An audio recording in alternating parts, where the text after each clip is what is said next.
नमस्ते दोस्तों, मैं विजय ठक्कर और आप सबका स्वागत करता हूं हमारे एक नए वीकली एनालिसिस वाली वीडियो में। अभी आज के वीडियो में हम लोग बात करेंगे लास्ट वीक में मार्केट में क्या हुआ, कौन से सेक्टर में क्या चल रहा है, और लास्ट में मैं आज आप लोगों के साथ एक दो स्टॉक शेयर करने वाला हूं। बट जो एक इम्पॉर्टेंट स्टॉक है ना, वो शेयर करने वाला हूं। उसमें क्या हुआ है, उसमें पहले एक ब्रेकआउट आया था, फिर वो ब्रेकआउट फेल हो गया। अब वो स्टॉक वापस से अपने ब्रेकआउट फेल होने के बाद जो हाई बनाया था उसको ब्रेक कर रहा है। बट सिर्फ यही चीज नहीं है ये स्टॉक में, यहाँ पे और 4-5 चीजें ऑब्जर्व करने जैसी है जो आज मैं आप लोगों को समझाऊंगा। बट सबसे पहले मैं आप लोगों को एक डिस्क्लेमर देना चाहता हूँ कि मैं यहाँ पे जो भी आप लोगों के साथ शेयर करता हूँ ना, मैं उसमें कोई आप लोगों को बाइंग, सेलिंग या होल्ड करने की या सेल करने की कोई भी रिकमेंडेशन दे रहा हूँ। As a SEBI registered research analyst मैं यहाँ पे आप लोगों को आके ये दिखाने की कोशिश करता हूँ कि लॉन्ग टर्म में चार्ट देख के आप कैसे अपने एनालिसिस को और बेटर बना सकते हो, और कैसे आप प्राइस एक्शन को ऑब्जर्व कर सकते हो, कैसे वॉल्यूम एनालिसिस का यूज कर सकते हो अपने एनालिसिस को और बेटर बनाने के लिए। तो चलिए विदाउट वेस्टिंग टाइम अभी हम हमारे एनालिसिस पे जाते हैं और डिस्कस करते हैं कि भाई मार्केट में क्या चल रहा है। अब देखो यहाँ पे आप लोग स्क्रीन पे जो देख रहे हो ना, ये निफ्टी का वीकली टाइम फ्रेम का चार्ट है। और यहाँ पे एक चीज हम लोगों को देखनी चाहिए, मैंने आप लोगों को पहले भी बोला था कि जब भी मार्केट में एक इम्पॉर्टेंट रेजिस्टेंस और एक इम्पॉर्टेंट सपोर्ट बनता है जो बहुत टाइम से ब्रेक नहीं हो रहा है, तो वो या तो गैप अप से ब्रेक होगा या तो गैप डाउन से ब्रेक डाउन होगा। तो यहाँ पे ऐसा ही हुआ था। आप देखो यहाँ पे इसने एक अच्छे गैप अप के साथ ये इम्पॉर्टेंट रेजिस्टेंस ब्रेक किया था जो अप्रैल से चले आ रहा था। बट यहाँ पे आपको याद होगा कि ये जो अगस्त में जो क्लोजिंग ऑक्शन सिस्टम नया शुरू हुआ था, उसके वजह से मार्केट में थोड़ा बहुत डिस्टर्बेंस हुआ और वापस से मार्केट यहाँ पे नीचे आ गया है। बट एक चीज देखने वाली ये है कि अगर आप यहाँ पे एक ट्रेंड लाइन डालते हो नीचे, तो मार्केट एक अप ट्रेंड में ही चल रहा है, बट धीरे धीरे बहुत ही नैरो डाउन में जा रहा है। तो मेरे हिसाब से मार्केट अभी भी बुलिश है। रिसेंटली जो क्लोजिंग ऑक्शन सिस्टम के वजह से जो मार्केट में थोड़ा बहुत डिस्टर्बेंस हुआ है, मे बी वो सेटल हो जाएगा या कुछ यहाँ पे चेंजेस हम लोगों को होते हुए दिख रहे हैं। तो लास्ट वीक में अगर हम लोग देखें ना, तो देखो फर्स्ट 3 दिन तो मार्केट नीचे ही था, बट लास्ट 2 डेज में मार्केट ने एक अच्छी रिकवरी की। और यहाँ पे मेरे हिसाब से पहली बार ऐसा हुआ है, आप लोग भी गूगल करके ये चेक कर लेना, कि 12 दिन मार्केट ने अपने प्रीवियस हाई को ब्रेक करके क्लोज नहीं किया, और उसके बाद फाइनली यहाँ पे 2 दिन मार्केट ने एक अपर क्लोजिंग दिया है। तो ये एक चीज हम लोगों को यहाँ पे देखने मिल रही है। अदरवाइज आप वीकली टाइम फ्रेम में देखोगे तो आप यहाँ पे नोटिस करोगे कि जो मार्केट के लोज है वो कंटिन्यूसली ऊपर की तरफ शिफ्ट हो रहे हैं, और हाई फिलहाल अभी एक तरीके से इक्वल है। तो ये बहुत इंपॉर्टेंट रहेगा कि मार्केट 24,600 को ब्रेक करके वीकली बेसिस पे अगर कभी क्लोज होता है तो हमारे लिए ये बहुत ही एक पॉजिटिव क्लोजिंग रहेगा। अगर आप बैंक निफ्टी का चार्ट देखोगे तो अगेन वीकली टाइम फ्रेम में आप यहाँ पे देखो, जून महीने से एक तरीके से बैंक निफ्टी यहाँ पे आप लोगों को देखने मिल रहा है कि साइडवेज में चल रहा है।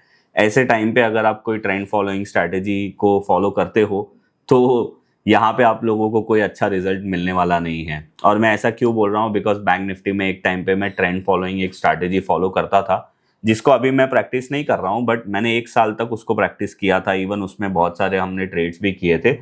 एंड ऑफ द ईयर उसका रिजल्ट तो पॉजिटिव था, बट उसके पीछे जो एफर्ट्स था वो ज्यादा था, तो मैंने उसको बंद कर दिया।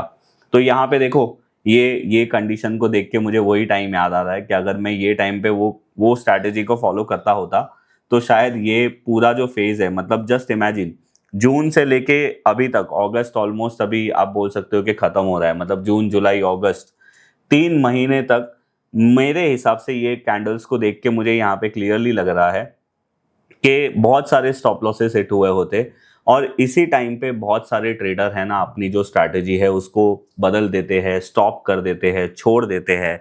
क्योंकि कंटिन्यूसली 3 महीना कौन इतना मतलब स्टॉप लॉस को बेयर करेगा। बट अगर आप कोई स्ट्रैटेजी को फॉलो करते हो जो ट्रेंड फॉलोइंग स्ट्रैटेजी है, तो आप लोगों को ये ध्यान में रखना पड़ेगा कि 12 महीने में से वो 6 महीना या 7 महीना ही मैक्सिमम चलता है। बाकी सारे मंथ में तो ऐसा मार्केट अगर रहता है तो उतना उतना परफॉर्मेंस नहीं आता है। तो ठीक है, ये तो मैंने आप लोगों को अपना एक्सपीरियंस जस्ट शेयर कर दिया। अभी देखो, अगर हम लोग FIS की बात करें तो आप यहाँ पे देख सकते हो कि भाई लास्ट वीक में FIS की एक तरीके से आप ऐसे बोल सकते हो, यहाँ पे सेलिंग हुआ था, फिर 2 दिन बाइंग हुई थी, फिर वापस 2 दिन सेलिंग हुई है। तो नंबर इतने अच्छे भी नहीं हैं और इतने खराब भी नहीं हैं, क्योंकि मैंने आप लोगों को लास्ट 2 हफ्ते से मैं यही बोल रहा हूँ कि FIS की सेलिंग रुकना भी एक अच्छी चीज़ है और सेलिंग के अंदर नंबर कम होना वो भी एक पॉजिटिव चीज़ है। तो वो धीरे धीरे हम लोगों को यहाँ पे चेंजेस तो देखने मिल रहा है। और अगर हम लोग मंथली बेसिस पे बात करें तो देखो, जुलाई मंथ में FIS की सेलिंग नंबर कम थे और अगस्त में अभी फिलहाल पॉजिटिव है। पूरा अगस्त खत्म होगा तब हम लोग देखेंगे क्या है। और अगर हम लोग अभी सेक्टर्स की बात करें तो लास्ट वीक में देखो भाई, IT ने सबसे खराब परफॉर्म किया, FMCG, chemical, MNC, PSU bank, ये सारे सेक्टर ने सबसे खराब परफॉर्म किया है। और अच्छे परफॉर्मेंस में कैपिटल मार्केट, इंटरनेट है, मेटल इंडेक्स है, रियलिटी है, मीडिया है, ये सारे सेक्टर ने अच्छा किया है। और अगर लास्ट मंथ की बात करें तो internet, auto, digital, trans logistic, IT। और अगर खराब की बात करें तो एनर्जी, CPSC, FMCG, केमिकल, ये सारे सेक्टर ने खराब किया है। तो ये रहा हमारा पूरा सेक्टर क्या था क्या नहीं था, FIS में क्या हुआ। अगर हम लोग डॉलर इंडेक्स की बात करें तो अभी 98.84 के आसपास ट्रेड कर रहा है। इंडिया विक्स भी अभी एकदम लोअर लेवल के पास ट्रेड कर रहा है, 11.19 के आसपास ट्रेड कर रहा है। अगर मैं ब्रेंट क्रूड की बात करूं तो इसमें एक प्रॉब्लम हम लोगों को यहाँ पे दिख रही है। लास्ट वीक में ये $88.81 के आसपास ट्रेड कर रहा था, अभी ये $93.59 के आसपास ट्रेड कर रहा है, which is again a risk for our market. अगर ये वापस से $100 के आसपास पहुंच गया, इवन ये डॉलर इतने प्राइस पे भी कंटिन्यू ट्रेड करता रहा, तो अच्छी बात नहीं है हमारे इकोनॉमी के लिए और हमारे मार्केट के लिए भी।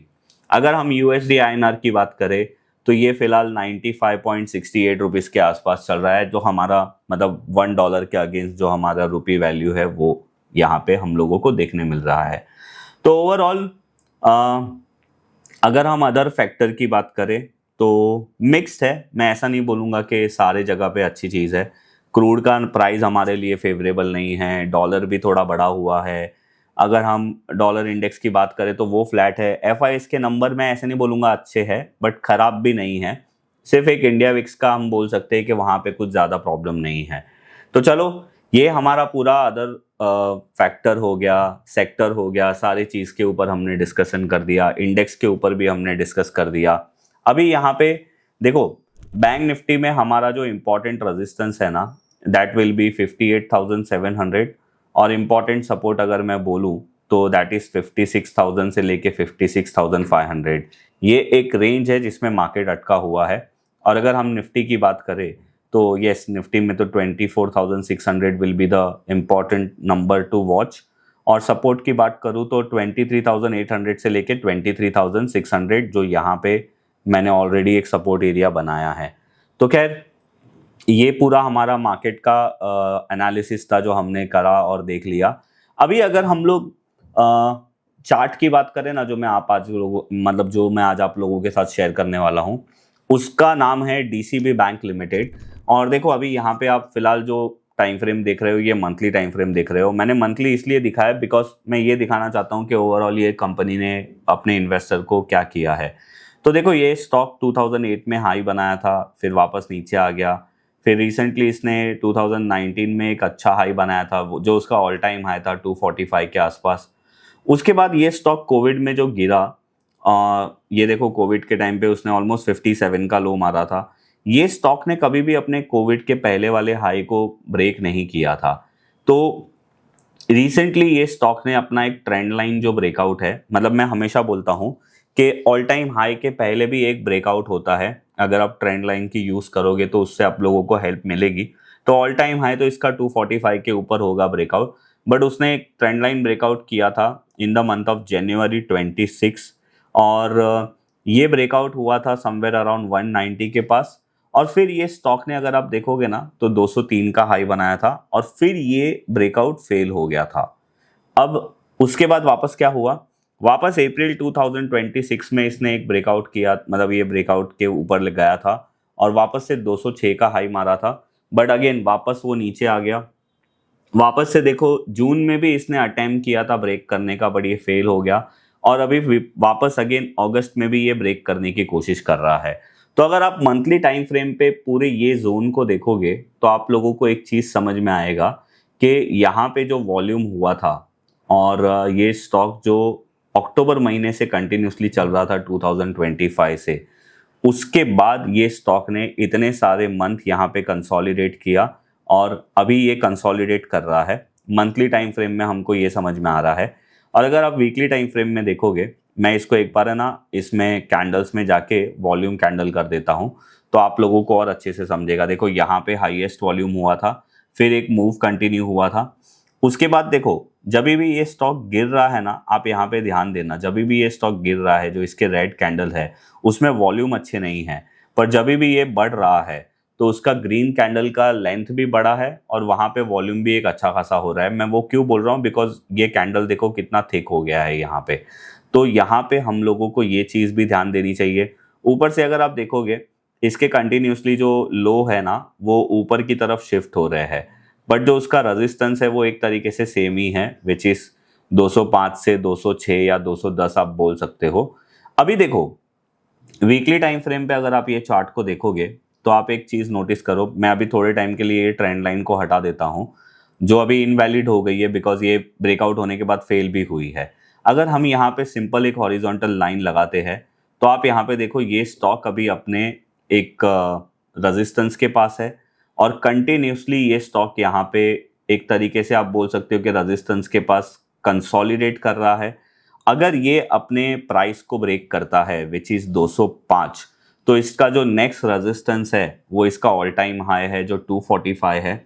और अगर ये अपने कंसोलिडेशन के लो को ब्रेक कर देता है विच इज आप ऐसे देख सकते हो कि 170 हो गया या फिर 180 हो गया, तो ये स्टॉक अगेन आप ऐसे बोल सकते हो कि इसका जो कंसोलिडेशन है वो ब्रेक कर देगा तो ये स्टॉक फेल हो जाएगा। बट येस, ये स्टॉक मेरी वॉच लिस्ट में तो रहेगा ही रहेगा, बिकॉज यहाँ पे प्राइस एक्शन को देख के और वॉल्यूम एनालिसिस को करके यहाँ पे ये समझ में आ रहा है कि ये स्टॉक में कुछ अच्छी चीज़ डेवलप हो रही है।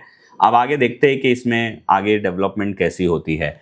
अभी कुछ और एक स्टॉक भी था मेरी वॉच लिस्ट में, मैं उसके ऊपर एनालिसिस नहीं करूंगा, आप लोगों के ऊपर उसका होमवर्क छोड़ दूंगा। बट उससे पहले मैं आप लोगों को बता दूं कि अगर आप लोगों को ऐसे मल्टी ईयर ब्रेकआउट्स कैसे ढूंढते हैं, उसके अंदर कैसे एनालिसिस करते हैं, प्राइस एक्शन को कैसे ऑब्जर्व करना है, वॉल्यूम का कैसे यूज करना है, मेरा जो फॉर्मेट है मतलब प्राइस वॉल्यूम और टाइम, मतलब जिसे मैं पीटीवी फ्रेमवर्क बोलता हूं, अगर आपको उसको प्रॉपर सीखना है तो आप मेरा मल्टी ईयर ब्रेकआउट का जो कोर्स है वो बाय कर सकते हो। उसकी लिंक मैं नीचे डिस्क्रिप्शन में दे दूंगा और वहाँ पे जाके आप थोड़ा और डिटेल में सीख सकते हो कि और कैसे वहाँ पे हम लोगों को काम करना चाहिए, कैसे स्टॉक सिलेक्शन करना चाहिए।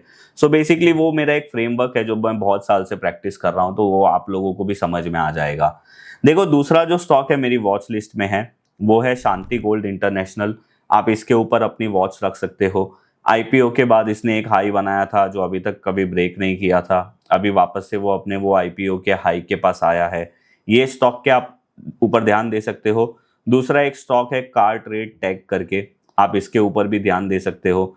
इसने एक अच्छा ब्रेकआउट किया था, उसके बाद ये स्टॉक अच्छा रैली भी किया था, बट वापस अपने ब्रेकआउट लेवल के पास आके रीटेस्ट करके वापस से अपने प्रीवियस हाई को ब्रेक करने आ रहा है, तो आप इसके ऊपर भी ध्यान दे सकते हो।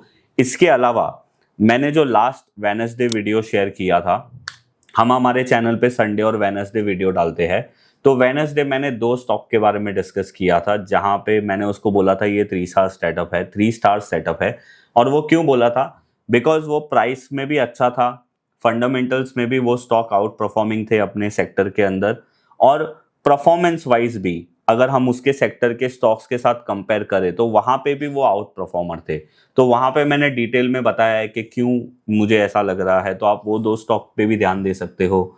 तो यही है आज का हमारा ये वीडियो। आई होप आप लोगों को हमारा ये वीडियो अच्छा लगता है और आप यहाँ पे आके हर बार कुछ ना कुछ अच्छी चीज़ें सीखते हो।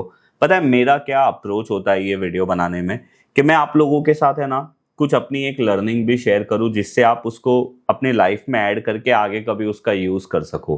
तो आप लोगों को भी एक आइडिया मिलती है कि स्टॉक को देखने का एक नज़रिया क्या होता है, और यही मैं आप लोगों के साथ हमेशा कोशिश करते रहता हूं। और अगर आप लोगों को हमारी SEBI registered research analyst service के बारे में जानना है तो उसकी लिंक भी मैं नीचे डिस्क्रिप्शन में दे दूंगा। रिसेंटली हमने जुलाई में वहाँ पे मॉडल पोर्टफोलियो स्टार्ट किया है, तो उसके बारे में भी अगर आपको डिटेल में जानना है तो उसकी लिंक नीचे डिस्क्रिप्शन में दे दूंगा। इवन आप हमारे ऑफिस नंबर पे फ़ोन करके भी ज़्यादा डिटेल में समझ सकते हो। तो बस ये था हमारा आज का ये वीडियो। आप लोगों को पसंद आया है तो लाइक ज़रूर करिए। अगर आपको लगता है कि ये वीडियो में मैं कुछ आप लोगों के साथ वैल्यू शेयर करता हूँ तो आप अपने फ्रेंड्स और फैमिली के साथ हमारा ये वीडियो भी शेयर कर सकते हो। और हाँ, अगर अभी तक आपने हमारे चैनल को सब्सक्राइब नहीं किया है तो सब्सक्राइब ज़रूर करिए। मैं मिलूंगा ऐसे ही कोई नेक्स्ट वीडियो में, तब तक के लिए बाय बाय।